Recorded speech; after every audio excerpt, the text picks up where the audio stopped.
Welcome to the last episode of 2020 for Adam Bursztein Contract to Close podcast. Adam, how are you today? I'm doing awesome. I was just working with clients and just made it right on time for this podcast. Hey, everything counts up until the last minute. I'm going to Absolutely include that work. So yes, today we're going to be talking about Bal Harbor, Sunny Isles, Miami Beach, and Aventura. My backyard. That's your backyard. Yes, sir. Now, Miami Beach, going through the website, going through equityadvisorteam.com, Miami Beach has over 3,400 listings. Is this the neighborhood that most outsiders are familiar with? Miami Beach specifically is probably, the most known zip code or term. People have a misconception about Miami Beach. That statement can be very broad as well, right? What is Miami Beach? How far does that really go? It goes from First and Ocean to, past 50th Street or 60, so 60 blocks, right? So Miami Beach has single family homes and condos and multifamily. So it's a lot of different types of environments as well. Do you get the sense that people who are fleeing from New York and San Francisco for the tax benefits and the weather are inquiring about, Miami Beach as a whole first? Miami Beach is the prices obviously are the most expensive when we talk about Miami Beach. So that list you ran out there, Miami Beach, Aventura, Sunny Isles, and Bal Harbor. 3 out of the 4 of those could be considered some of the most expensive zip codes in the country. So you have to have your pockets, and it depends on what you're looking for. If you're looking for something that's $100,000, it's a small studio, no washer dryer, up to, obviously 50 million, I think was one of the highest sales in Indian Creek, which is in Bal Harbor, Surfside area. Now, for people that don't know, what are the tax benefits of living in Florida? Well, no state tax, right? So basically you come down here, no income tax, I should say. So you just pay your property taxes. Typically the price of your property tax would be 80% of your purchase price, times 2% of the millage code. For most of those, Aventura, it's a little bit rounded up, but I would say that's a conservative number. So you take 80% of your purchase price, times 2% of that, and it would give you what your future taxes would be, probably as a primary resident, meaning it's a second home or a relocation. If it's primary residence and you claim residency here, obviously that's where all the tax benefits start to help. So it depends on where you're claiming your primary residence is the answer to that question. Now, is there a chance that the tax benefits in terms of the income tax are going to go away? Is that something that is, coming up every election cycle, or, if we move down there, we can expect to not pay income tax for the next 50, 70 years? I wish I had a crystal ball, Pete. Florida is I would say is a very friendly state for business and for tourism.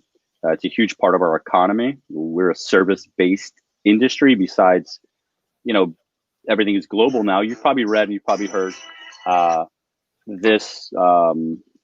Most of the tech companies, or I should say most, right now, a lot of the tech companies are fleeing California, and the money hedge fund guys, some of the biggest ones, are looking for commercial space down here and moving their headquarters. So that tells you something in general.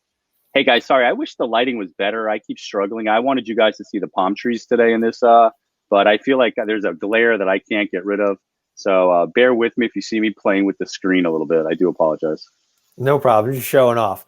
Now, you mentioned that Miami Beach has single family homes and has condos as well as multifamily. Is that sort of divided from as you move like farther inland, or is it all sort of spread out? Like, are all the condos along the water and then you get a couple blocks in and move to single family, or is it mix and matched? So if you kind of look at the way our intercoastal goes in the Atlantic Ocean, there is a division. So you've got the ocean, most of the condos, and then you've got like peninsula and islands, and then intercoastal that goes up. So then you get your waterfront homes. And then as you go further west, when you get away from the water, which the intercoastal and the ocean are obviously the most two coveted things that people come down here for. And then as you go further west, the prices get a little more affordable. and you get a lot less water. What you start getting is lakes, like I have behind my house here. I live in Davie, single family homes, great place to raise your kids. It's a lot of different reasons to live here versus people that I meet all the time that want to live close to the beach, want to, be on that Collins Avenue A1A, whether it's from Miami Beach all the way to Fort Lauderdale or further. That's what drives people here is palm trees and the fresh air right now, December 31st, 79 degrees. I mean, that's what it's about. So to answer your question, as close you are to the water, it gets a lot more expensive for the land. So they build tall. And as we go out west, you'll find more subdivisions and communities. Now out west, they're starting to build some condos, but maybe around the Sawgrass Malls Mill area where, there's a big concentration of people coming to that area. Adam, Bal Harbor is a small village in Miami-Dade. I saw a census report that said there were 2,000 people there in 2010. A 2018 report said it's gone up to 3,000. So obviously a much smaller area. What do people need to know about Bal Harbor? Expensive. That's pretty much what I always say. Bal Harbor, that is a known address. That's a known, the Bal Harbor shops, home of Fendi, Gucci, and everything else. Also across the street, which is now the St. Regis condo hotel. It's where, when presidents come down since, Kennedy all the way through to where the national championship football players stay. So there's a kind of like, I don't want to say it's, I don't know, it holds some sort of a gravitas forever. And like you said, it's a village. It's small and it has its own police department. It is a very high taxing district. So if somebody's looking for exclusive, low key, whether it's in a beautiful single family home on the Intercoastal or they're at a condo on the ocean, and then it makes them super accessible to get to South Beach in about, with today's traffic, 12 minutes, let's say. But you would say it's a little bit of a quieter town, quieter neighborhood than South Beach. Not as much. It's night and day difference. Road traffic, night and day. Yeah, night and day. Bal Harbor is the epicenter for, old money. It's where people from New York also like to come down. People that vacation from the Hamptons stay in Bal Harbor, whether they own property there. Because then it trickles into Indian Creek. So if you Google Indian Creek after this podcast or whatever, you'll see that all the celebrities, there's only so many homes there. So yeah, it's super exclusive with a golf course. So you have to drive through Bal Harbor to get to Indian Creek to get to the water. So slightly different direction. Sunny Isles is a little bit bigger. We've got over 1,500 listings right now on, again, your website, which is equityadvisorteam.com. Two of which are your listings. One's a 2-bedroom condo for $2.2 million in the Armani Casa building, and another is a 3-bedroom condo for $3.5 in the Ritz-Carlton building. What type of person is moving to Sunny Isles?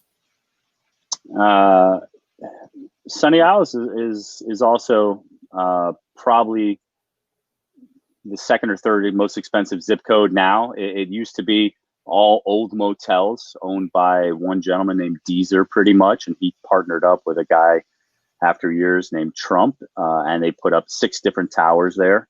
You also have the Porsche Design Tower, which took most of the billionaires that came around with the private elevators, that they took that system from the Japanese. So it's a very high net worth clientele on the ocean side for the ocean. You still have a couple buildings you can get in. So I would say starting price point, 800,000 maybe, looking west over the Intercoastal, not ocean view pretty much. And then, 1 point whatever to 25, 30 million, looking at the ocean side. And then there's older buildings that are called Winston Towers. And then there's some that run up along the Intercoastal side that they're good value. They're good buys, 300,000, 400,000, 500,000. They make good vacation homes. They make good rentals. Some you can do Airbnb. So when you work with a guy like me, I help you out. No, in all seriousness, you really have to know your market down here because it's so diverse. I mean, in Florida, similar to real estate, it could rain on one side of the street and not the other, when you're driving on the highway. And the same thing applies to real estate. You're on the wrong side of the street and it's such a big difference. So you really have to know your comps and what's selling and know your market. And I'm born and raised down here. I've been doing this my whole life. So, I mentioned there's 1,500 listings right now in Sunny Isles. What is that like? What's that number like relative to or compared to this time last year? All right, so we're coming into what, like almost a year of COVID, just shy of that. So inventory is very low right now in the single family home market. It's almost non-existent unless you want to pay a premium, and then there's property. So I should say it a little bit differently. I apologize. Let me rephrase that. So if you want a home that's ready and turnkey, it's nearly impossible to find. If you want a home that needs some updating and work, there are properties for that. I should really start making that distinction. So that's the truth. And then in the condo market, I mean, condo market is really not affected. Inventory is still there. I'm making deals in condos, and in single family homes, we're putting a lot of offers. We're getting some, and we're getting outbid in others. Homes are being sold without going too much, right, and too fast. I've been working with a buyer for quite a while, so I decided to get smart, and we have a coming soon feature on the MLS, and I chose some properties that were coming soon, and we submitted a full price offer before we could see it, like 2 weeks before, and it already had 8 offers on it. So the market for single family homes is like, it doesn't make sense. I mean, it's expensive. So you're trying to play in between that space of, a pocket listing and, trying to beat the MLS when everyone can see it. Yeah, so the rules have changed a little bit. So that pocket listing is still very strong, and we're working those as off-market opportunities. But the MLS here in South Florida will fine us if we don't put it on the MLS once we get like a signed listing agreement. So within 1 day of coming soon, I think they give you, unless it's a weekend, it has to be on. So you have to like mark it as a coming soon now. And then we have to go active from there. Let's move to Aventura. The vast majority of Equity Advisor team listings are in Aventura. Your office is there. Why did you pick that location for your headquarters? I didn't pick it. It picked me. So no, in all seriousness, my family, I was born in Florida in 1976, and we lived in Kendall, which was south. My dad owned something in Fort Lauderdale. My mom still worked in downtown, and they stumbled upon North Miami Beach, is where they still live, in a townhouse on the water. And that's where I grew up. Aventura did not exist until I think 1996, and Sunny Isles, it was all called Dade County. It was all Metro Dade. So when I graduated college, after working in South Beach as a real estate guy, I opened this company with my mom. And Aventura became, it was just like a new city. It was really 5 years old, and it was more of a vacation destination for people from the Northeast and international folks. What it has developed since then, 25 years later, let's call it, is a place where people reside as primary residents. We have charter schools. We have, it's evolved into a great magical city. Very little crime, excellent shopping, close to Fort Lauderdale and Miami Airport, and very safe. A lot of condos, not many single family homes. So we work that general area, but that also connects us to Sunny Isles. The only thing that separates them is the water in between. Sunny Isles is mostly oceanfront and intercoastal, and Aventura is intercoastal and dry land. Are there enough bridges where you have to tell a client, look, if you're going to get frustrated with traffic because the bridge is going up, you need to live here, or do things move fast enough? No, that's very good. That's actually a great question. So for somebody who has a destination to get to, like work, definitely bridges are key over here. As a real estate broker and a guy that owns businesses, I'm always, and also being an avid boater, I should say, I know when the bridges run. Okay. So, 15 minutes and 45 on the schedule, those are when the bridges are going up. So it's twice an hour. So in Aventura, we have the Lehman Causeway is the tallest bridge pretty much. There is no opening. Most people can get through, even with the largest sailboats. As you go further down the intercoastal, the bridges get smaller and smaller and take a little more time. And then when you get to, if you're a client that likes Fisher Island, where you take the ferry over, and then you have that kind of time to get on the Fisher Island and then stay there and do your golfing and living, and then get back on the ferry to come back to South Beach, I can show you property like that too. So it depends on what you're looking for. Now, Florida has a reputation of being a hub for retirees. Are either of or any of the neighborhoods that we discussed today, particularly a good fit or particularly bad fit for, a recently retired couple that's trying to come down south? Florida's only getting better for everybody, honestly, unless we go underwater. Seriously. And I think, the people that are watching this podcast and listening, maybe their great grandchildren might, but you can come retire here. You can live in a golf course community for nothing with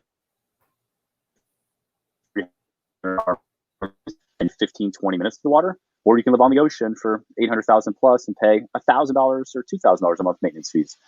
Down here, we have a lot of HOA and maintenance fees. Everything is a subdivision or it's a community. So then you got to figure that into your budget. So that opens a whole other conversation for another day. And I'm going to ask this question again. I asked it last week. Are any of these neighborhoods really hot for, real estate investing right now? Always. I just spoke to a guy a few minutes before from a Zillow lead that came in, and I grabbed it. Nice gentleman from California. Has a friend that's here, but he's not relocating. Call me about Airbnbs specifically on single family homes in Aventura. And I do that kind of stuff. So I said, hey, listen, great. I shot him 6 properties immediately while I was writing a contract for this other thing I did today. So the market's hot. It always is in Florida. Honestly, I've been here since, my whole life, but I also have other businesses. Florida has a way of grinding it out. That's all I know. We just grind it out here, and there's always people moving here for the quality of life. And that's not politics or religion. That's like sunshine, fresh air, the beach, that's what it's about down here. So this is our last episode of 2020. What does the future hold for Equity Advisor team? What are your goals for the business as we get into 2021? That's, just stay tuned, subscribe, like. I have 20 followers at this point. I am asking everybody, join my stuff, listen to it. Nobody's listening to me. So when we get to like episode 100, we'll see what they say. But honestly, I have a big commercial stuff going on. We're moving into the commercial arena again, which I used to do big before the market crashed in 7 and 8. So we do multifamily. We're building houses from spec. So if you want to spec home or you want to invest, if you just want to have a retirement property, just call me. I'm taking calls from people for $100,000 with $1,000 down, and I talk to people, with a lot more means than that. So I'm happy to just talk to people and help people out. So you can listen to this episode and our previous episodes on Apple and Spotify, as well as watch the video version on YouTube by searching Adam Bursztein Contract Close Podcast. Adam, you just discussed it briefly, but where can people contact you, find you, either on the internet, your phone number, email? How can we reach out so we can be best served in 2021 for our Florida real estate needs? I can be found on all of those, social media. So I think at Twitter, it's advisor_equity. Instagram is probably Equity Advisor. Go to YouTube, look up Adam Bursztein. Call me at 305-409-7556. Get on my mailing list at equityadvisorteam.com. That's always the best thing. I want my mailing list to be big and full. And if you're not buying today, that's okay. I'm not a salesman. I'm here for, as long as they want me to be here. And if you're buying in 3 months, 6 months, 3 years, get on my list. Let's make friends. I just want to get to know you. Find me on Facebook, Adam Bursztein, and friend request me. Help me get to 5,000 friends on there. That's what I like to do. Well, Adam, have a happy and healthy new year, and good luck on the golf course tomorrow. Thank you, sir. Hit him straight. Hey, seriously, have a very happy, New Year's.